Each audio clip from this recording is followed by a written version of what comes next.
अस्सलाम वालेकुम वरहमतुल्लाहि वबरकातुहू। दोस्तों, आज हम बात करेंगे काकनज की। ये देखिए काकनज का पौधा है, इस पर ये फल लगे हुए हैं।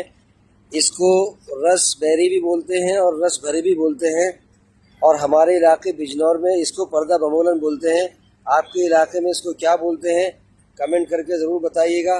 दोस्तों, इसके फ़ायदे ये हैं कि अगर आप इसको इस्तेमाल करते हैं तो अगर किसी के लीवर पर वरम है, जिगर पर वरम है, या कहीं और वरम है, हाथों वगैरह में वरम है, तो अगर आप इसको खाएंगे, इस्तेमाल करेंगे, तो दोस्तों ये वरम को तहलील करता है, यानी कि वरम को ख़त्म करता है।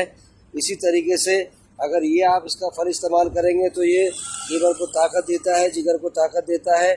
और इसी तरीके से इसके पत्तों का अर्क निकाल के अगर उस जगह लेप करेंगे जहाँ पर वरम है, तो उससे बहुत ज़्यादा आपको फ़ायदा होगा।